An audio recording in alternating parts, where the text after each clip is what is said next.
Was there a rift between Larry Johnson Sr. and Jim Knowles toward the end of the season? Well, Larry Johnson Sr. had some things to say about that. We're going to talk about it.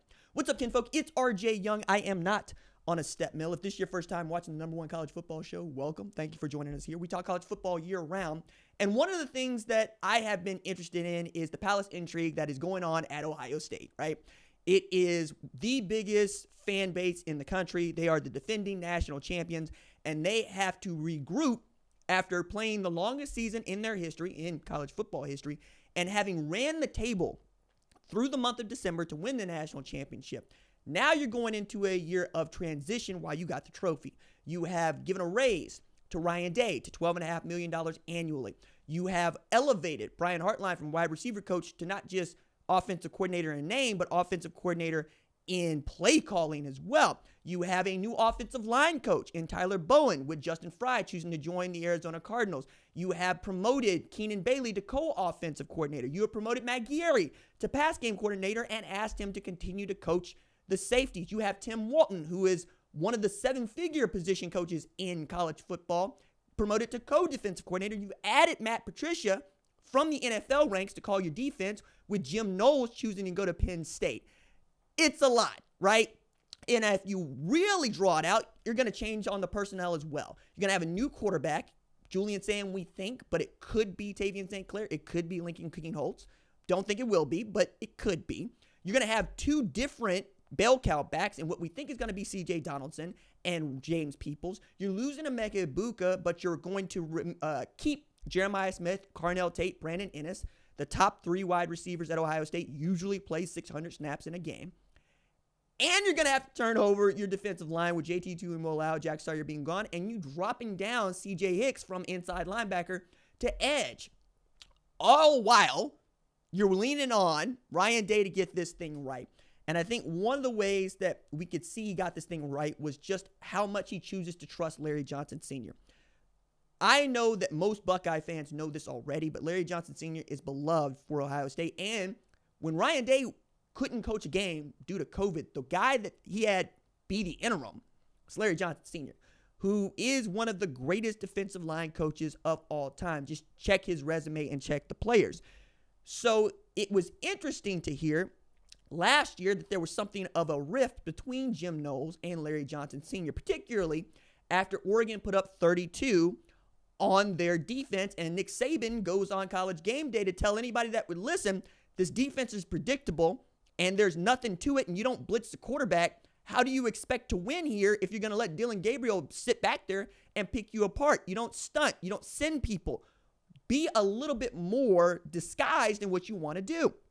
Ryan Day takes Larry Johnson Sr., the defensive staff, Jim Knowles, and he has a powwow. And what they come out with is one of the better defenses in college football for the next 10 games. Actually, the best defense in college football for the next 10 games, particularly against red zone offense. They were just so good at keeping you out of their end zone. And one of the reasons that they were is Larry Johnson's defensive line. So when Jim Knowles turned down a contract that would have made him the highest paid coordinator in the sport to leave to go to Penn State to become, yes, the highest paid coordinator in the sport, one of the reasons that people thought that happened was because Jim Knowles wanted to have full control of the defense, and there were certain things that perhaps Larry Johnson did not want to do with the defensive line that Jim Knowles was asking for. Perhaps like having a stand-up guy at the edge position where you could run a odd man front versus a even front. Odd being a 3-man front, even being a 4-man front. Anybody that's seen Ohio State play football knows how much Larry Johnson Sr. likes to have 4 men on the line of scrimmage. Sometimes they're standing up, sometimes all 4 hands are on the ground. It just depends on what it is that they're seeing and what alignment they're asking and what the play is supposed to do at all 3 levels of the defense. But I thought he had an interesting thing to say about this when asked about it at availability. He said, Jim and I had a great relationship. This is Larry Johnson Sr. The story got created, which is unfair. He would go on to say, like, much of the conversation did go around Knowles and Johnson trying to figure out ways to have a 3-4, 4-3 kind of mix. Now, Larry Johnson Sr. comes from a 4-3 background, and Jim Knowles comes from an odd front 3-4 background, and that 4-2-5 is indicative of that. Now, adding a hybrid rusher like a jack position was not always something that Larry Johnson wanted to do given the kind of players that he had on the edge. Tui Molau and Jack Sawyer are hand-on-the-ground kind of defensive ends and edge rushers. Perhaps that's something you could do with a guy like C.J. Hicks. But throwing him into the mix last year was just not something anybody wanted to do. But the way that Johnson put this was, everybody is confused that I am a 4-3 guy, but if you take an end and stand him up, you can slide to a 3-4 just like that. That's a multiple defense without changing the personnel. We can go to a 4-man, 3-man, or 5-man, or 6-man front in a heartbeat. We've been multiple in the past before. I think that is also telling. I would love to see a 6-man front. I would love to see 52 monster. Like, give it to me, Larry Johnson Sr. Give me the 52 stack. I will watch y'all do that all day. I will watch a 4-4 all day. These are run-stopping defenses where you're begging people to throw over your head, but I would still like to see it. It's just fun, right? That said, I think who you're asking to stand up and who you're asking to put their hand on the ground is where the friction might have been, right? If there was some. He says there wasn't. I choose to believe him, take him at his word. I also know that the guy that was the best defensive coordinator in football just left the national champions to go to the team that they just beat. Okay, sure, that's how it goes. But in that, you've also got a guy in C.J. Hicks that can do that in 2025. And maybe that's the conversation, right? It's we have a guy who has the athletic ability to do this. But is he prepared mentally to go on the field and execute at this hybrid jack position? The jack position, that hybrid outside linebacker, has been really all over the map for many programs. It's usually the way in which you want to get your freak athlete onto the field and as close to the ball as you possibly can without just Jeremiah Trottering him, which was in the Eagles' defense of, Jeremiah Trotter playing middle linebacker would stand over the center in between in the A-gap, in between the defensive tackles and say, I'm about to make your life hell. And that's what he would do. He would beat up on anybody in the middle of that defense or offensive line, and he would stuff running backs. That's not what we do anymore, right? But you could. And given what you had in Cody Simon and Arvell Reese, which were guys that could run and tackle, you're less likely to want to need that guy or put that guy over the top. And you've got a guy in Caleb Downs who's going to be playing close to the line of scrimmage anyway, because you don't want him playing free safety. He can, because he's a friggin' pterodactyl.